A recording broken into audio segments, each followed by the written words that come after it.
రాష్ట్ర శ్రేయస్సు కోసం ముఖ్యమంత్రి చంద్రబాబు తన అనుభవాన్ని ఉపయోగించకుండా తప్పుడు ప్రచారాలకు పాల్పడుతున్నారని వైఎస్ఆర్ కాంగ్రెస్ పార్టీ రాష్ట్ర ప్రధాన కార్యదర్శి గడికోట శ్రీకాంత్ రెడ్డి ఆరోపించారు. కడప నగరంలోని వైఎస్ఆర్ కాంగ్రెస్ పార్టీ కార్యాలయంలో ఆయన మాట్లాడుతూ తిరుపతి లడ్డు విషయంలో ఆధారాలు లేకుండా ఆరోపణలు చేసి వైఎస్ఆర్సీపీపై దుష్ప్రచారం చేశారని అన్నారు. అలాగే మాజీ మంత్రి వైఎస్ వివేకానంద హత్య కేసులో కూడా రాజకీయ లాభం కోసం కుటిల రాజకీయం చేశారని విమర్శించారు. రాష్ట్ర అప్పులు, రైతుల సమస్యలు, నిరుద్యోగ భృతి వంటి అంశాల్లో ప్రభుత్వం విఫలమైందని పేర్కొన్నారు. వివేకా కేసులో నిజాలను బయటపెట్టి తప్పు చేసిన వారిపై చర్యలు తీసుకోవాలని డిమాండ్ చేశారు.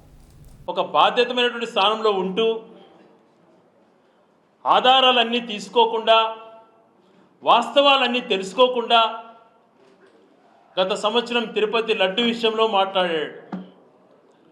ముఖ్యమంత్రి స్థాయిలో ఉంటూ అందులో జంతు కొవ్వు కలిసింది, పంది కొవ్వు కలిసింది, అనిమల్ ఫ్యాట్ ఉంది అని చెప్పి పదే పదే మాట్లాడాడు.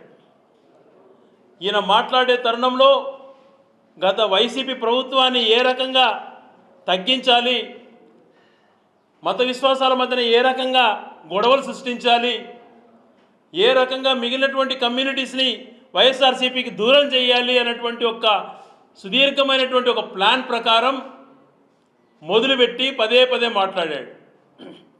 ఈ అంశం పైన నిష్పాక్షపాతంగా ఉండాలి, వాస్తవాలు ప్రజలకు తెలియాలి, ఇది చిన్న విషయం కాదు, దేవదేవుడికి సంబంధించిన అంశము, ప్రజలకు సెంటిమెంట్కి సంబంధించిన అంశము, భగవంతుడికి సంబంధించినటువంటి అంశము అని చెప్పి ఆ రోజున వైఎస్ఆర్ కాంగ్రెస్ పార్టీ సుప్రీంకోర్టుకు అప్రోచ్ అయ్యి సుప్రీంకోర్టు నియమించినటువంటి కమిటీ ద్వారా వెరిఫై చేసి అందులో ఎటువంటి జంతు కొవ్వు లేదు అని నిర్ధారించిన తర్వాత కూడా దాంట్లో బాత్రూమ్ కెమికల్స్ కలిసాయి, ఇంకోటి కలిసాయని మాట్లాడుతూ ఇంకా అదే మాట్లాడుతూ ఉన్నాడు అని అంటే అతనికి ఏ పార్టీ విశ్వాసం ఉంది దేవుడి పైన కానీ మతం పైన కానీ అని చెప్పి నేను ప్రశ్నిస్తున్నాను.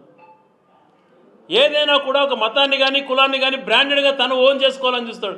ఎందుకన్నట్టు నీ ఆలోచన ఒక రాజకీయ నాయకుడికి కులాలకు అతీతంగా ఉండాలి, మతాలకు అతీతంగా ఉండాలి అనేటువంటి ఆలోచన కూడా నీకు లేకుండా పోయింది.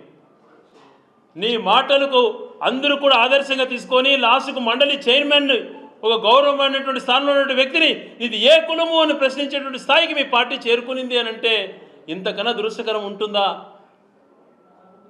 నీకే నా విశ్వాసాలు ఉండేది ఉన్నాయి అని చెప్పి నువ్వు ప్రజలకు చెప్పడానికి ప్రయత్నం చేస్తావు. డ్రామా. విశ్వాసాలు ఉన్నవాడు ఎవరు అలా ప్రవర్తించడు. మాకుండవా దేవుడిపైన భక్తి, మాకుండదా హిందుత్వం పైన ప్రేమ, మాకుండవా మిగతాటివన్నీ కూడా ఎవరు ఆలోచనలు వాళ్ళకు ఉంటాయి. ఎవరు విశ్వాసాలను గౌరవించుకోవాలి, అంతేకాని రోడ్డును ఎక్కి గొడవలు సృష్టించడం కాదు మనిషి యొక్క నైజం. ఈ పద్ధతి నన్ను అవలంబించడం వల్లే ఈరోజు ప్రపంచవ్యాప్తంగా కూడా ప్రతి ఒక్కరూ చంద్రబాబు గారిని ఈయన సీనియారిటీ ఏంటి, ఇతను చేస్తున్నట్టు వ్యవహారం ఏంటి, ఎందుకు ఇతను మత విశ్వాసాలను దెబ్బతీస్తున్నాడు, రాజకీయ ఉనికి కోసం, తన రాజకీయ లబ్ధి కోసం ఎందుకు ఇలా వ్యవహరిస్తున్నాడు అని చెప్పి ప్రతి ఒక్కరు కూడా మాట్లాడుకుంటున్నారు. ఆ దేవదేవుడి పైన ఉన్నటువంటి నమ్మకంతో రెండు కొండలు ఉన్నటువంటి ప్రాంతాన్ని కాదు అని చెప్పి ఢిల్లీకి రాసి ఢిల్లీలో ఫారెస్ట్ క్లియరెన్సెస్ అన్నీ తీసుకొని దాన్ని 7 కొండలుగా ఉండాలని చెప్పి నిర్ధారించింది డాక్టర్ వైఎస్ రాజశేఖర రెడ్డి గారు. ఆ రాజశేఖర రెడ్డి గారు ఇచ్చినటువంటి జీవోను కూడా మనం బయట పెట్టాం. అదే రకంగా 19 దేవాలయాలు ఏవైతే ఆ రోజు ఉమ్మడి రాష్ట్రంలో ఉన్నాయో ఈ 19 దేవాలయాలకు సంబంధించి ఎక్కడ అన్యమత ప్రచారాలు జరగకూడదు, ఆ యొక్క దేవాలయ యొక్క పవిత్రత కాపాడాలని జీవో కూడా ఇస్తే ఇదే ఈ పెద్దమని చంద్రబాబు నాయుడు గారు ఆ ఎన్నికల 2009లో గెలుపు కోసం రాజశేఖర రెడ్డి గారు ఇచ్చినటువంటి జీవోలు 7 కొండలను రద్దు చేస్తా, అన్యమత ప్రచారం ఏదైతే గుళ్ళకి ఇచ్చాడో అది రద్దు చేస్తా అని మాట్లాడేటి ఈ పెద్ద మనిషి మళ్ళీ ఈరోజు ఇంకో రకంగా మాట్లాడి అవతలపైన బురద చల్లేటువంటి, అవతల వ్యక్తులపైన బురద చల్లేటువంటి కార్యక్రమాలు చేస్తున్నాడు. ఎంతకాలం ఇలాగా? ఎందుకు మన రాజకీయం మన ప్రజలకు మేలు చేసి వాళ్ళ అభిమానాన్ని పొందినప్పుడు నాయకులం అవుతాం, ప్రజాదరణ పెరుగుతుంది. అలా కాకుండా ఇంకొక ట్రాక్లో తీసుకొని, ఇంకొక లైన్ తీసుకొని ఇంకొక రకంగా రాజకీయంగా ఎదగాలన్నటువంటి నీ ప్రయత్నం నిజంగా దుర్మార్గం. అలాగే గౌరవనీయులైనటువంటి వివేకానంద రెడ్డి గారి విషయం పైన పదే పదే మీటింగ్లలోకి వచ్చి ప్రాంతాలలో ఆయన బాబాయిని చంపాడు అని మాట్లాడుతున్నాడు. నీకు సిగ్గుందా చంద్రబాబు నాయుడు గారు?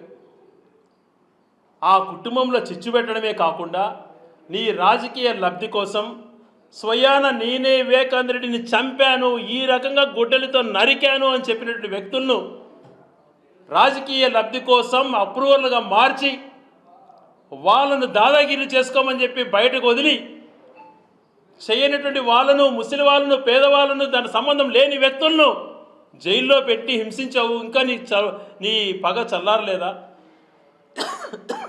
ఇదే నువ్వు చేయాల్సిన పని? గత 5 సంవత్సరాలు జగన్మోహన్ రెడ్డి గారు చేయలేదని మాట్లాడేవే, ఇప్పుడు 2 సంవత్సరాలు అయిపోయింది. నీ చేతిలో అధికారం ఉంది, నీ యొక్క మద్దతుతో కేంద్ర ప్రభుత్వం నడుస్తోంది. దమ్ముంటే నువ్వు ఈరోజు వాస్తవాలు ఏమున్నాయో బయటపెట్టు. సుప్రీంకోర్టు కూడా చెప్పింది, ఇది మీరు ట్రాక్ చేస్తున్నారు, కావాల్సిందలా చేస్తున్నారు అంటున్న మాటలు మాట్లాడినా కూడా ఇంకా దాన్ని పెంచుకుంటూ పోయి వైఎస్ఆర్సీపీ పైన బురజలేటువంటి కార్యక్రమం ఒకటే అజెండాగా పెట్టుకొని నువ్వు వ్యవహరిస్తున్నటువంటి తీరు చాలా దురదృష్టకరం. సిగ్గనిపించదా అలా చేసినప్పుడు, మాట్లాడేటప్పుడు?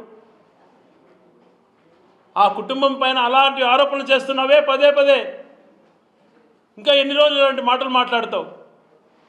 వాస్తవాలు అందరికీ తెలిసాయి కదా, తెలిసినా కూడా ఇలాంటివి మాట్లాడుతూ ఉండడం ఎంతవరకు సమంజసమో ఒకసారి ఆలోచన చేసుకోమంటున్నాను. ఆయన చేసేటువంటి మాటలు ఎలా ఉంటాయో ఈరోజు రాష్ట్ర ప్రజలంతా కూడా గమనించారు. ఆ రోజు వైఎస్ఆర్ కాంగ్రెస్ పార్టీ 9 లక్షల కోట్లు 10 లక్షల కోట్లు అప్పులు చేసిందని మాట్లాడిన వ్యక్తి రికార్డెడ్ పూర్వకంగా 3,31,000 కోట్లు అన్నటువంటి తేలిన తర్వాత, అది కూడా ఆయన 14-19లో మధ్యన చేసిన అప్పులతో కలిసి ఈ రోజున ఈ 2 సంవత్సరాలలోనే 3,31,000 కోట్ల పైగా అప్పు చేసావే, దీన్నేమనాలి? గత పైన నువ్వు అధికారంలో ఉన్నా కూడా కనీసం నీ క్యాబినెట్లో కూడా నీకు పట్టు ఉన్నట్టు కనిపించట్లేదు.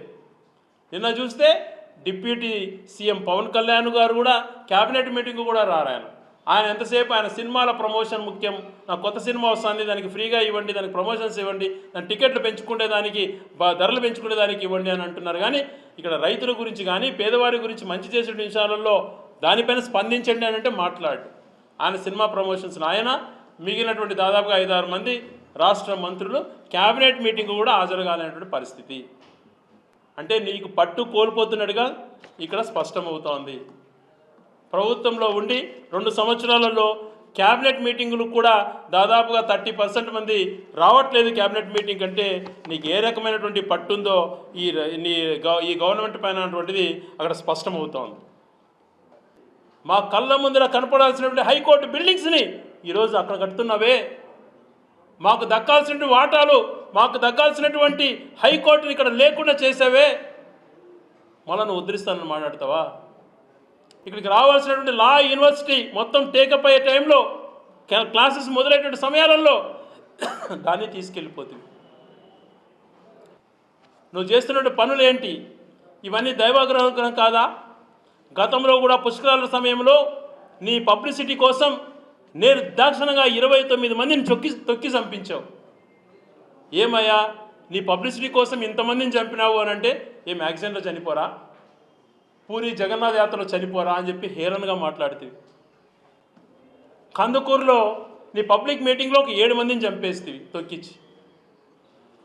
గుంటూరులో చీరల పంపిణీ అని చెప్పేసి అక్కడ 5-6 మందిని చంపిస్తుంది. తిరుపతిలో వైకుంఠ దర్శనం టికెట్లు ఇస్తే అక్కడ 6-7 మందిని చంపిస్తుంది. కాశీబుగ్గ శ్రీకాకుళంలో 24 మందిని చంపించేస్తుంది. నిన్నగాక మొన్న మన నరసింహస్వామి రథయాత్రలో